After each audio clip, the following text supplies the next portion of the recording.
배움을 돈으로 바꾸는 기술 네 번째 이야기. 인생을 지배할 수 있는 시간 관리의 7가지 법칙. 시간을 지배하는 자가 인생을 지배한다라는 말이 있습니다.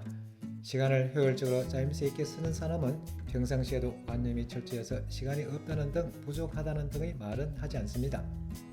그런 사람은 평소의 사소한 행동에도 시간에 대한 관념이 저절로 표출되곤 합니다. 1분 1초도 헛되이 쓰지 않지만 그렇다고 팍팍하게 사는 것은 더욱 아니며 오히려 여유가 느껴집니다. 시간 관리가 탁월해서 주어진 시간을 완벽히 활용하기 때문이죠. 시간 관리 기술을 향상할 수 있습니다. 첫째, 우선순위를 정해야 합니다.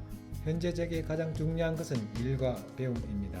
언제나 일과 배움을 우선순위의 가장 첫 번째 순서에 자리매김하지요. 어떤 판단을 내리든 이 우선순위가 기준이기 때문에 망설임이 생기지 않습니다. 두 번째, 새로운 일을 시작할 때는 지금 하고 있는 일의 일부를 드러내라는 것입니다.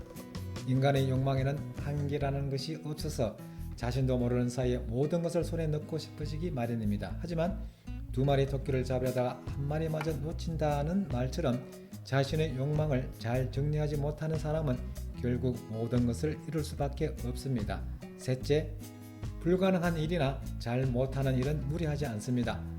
잘 못하는 일을 애써 잘 하려고 초조해하거나 결의에 차서 완수하려는 것은 무의미합니다. 세상에는 그 일을 나보다 잘하는 사람이 많습니다.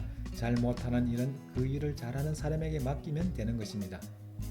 이 순간은 인생에 단 한 번밖에 돌아오지 않습니다. 시간은 그토록 중요한 것입니다. 그런 시간을 허비하지 않고 해결될 수 있는 일이라면 약간의 비용을 지출하는 것이 오히려 이득입니다. 시간을 돈으로 환산할 수 없으니까요. 넷째, 하고 싶은 일만 하고 정말 하고 싶지 않은 일은 거절하십시오. 할 수 없는 일, 하고 싶지 않은 일에는 오히려 확실하게 아니요 라고 말해야 합니다.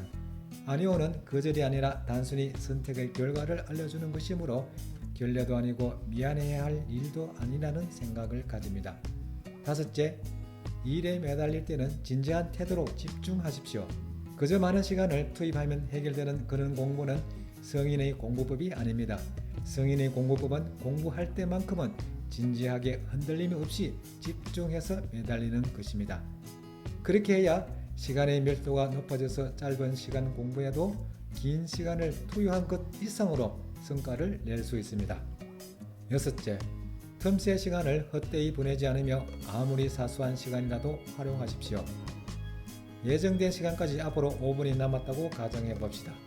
이럴 때 5분밖에 없는데 뭘? 이라며 손을 놓아버리는 사람과 앞으로 5분이 남았네 라며 한두 가지라도 소소한 용무를 처리하는 사람이 있습니다. 그 차이는 처음에는 작지만 점차 부풀어 올라서 일생이라는 관점에서 보면 엄청난 격차가 됩니다. 1분이면 전화를 걸 수 있고 3분이면 짧은 메일을 보낼 수 있습니다. 5분이면 신문을 볼 수 있고 15분이라면 어지간한 용건을 해결할 수 있습니다. 사소한 시간, 틈새 시간을 활용하면 다른 사람과 차이를 벌릴 수 있습니다.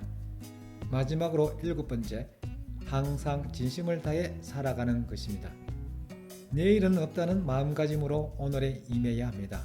어제와 오늘이 다르지 않았던 것처럼 오늘과 별반 다를 것 없는 내일이 찾아오겠지. 대다수 사람들은 이런 생각을 품고 있습니다. 특히 20, 30대의 그런 경향이 두드러지며 더구나 인생이 무한할 거라는 착각에 빠져 있을지도 모릅니다.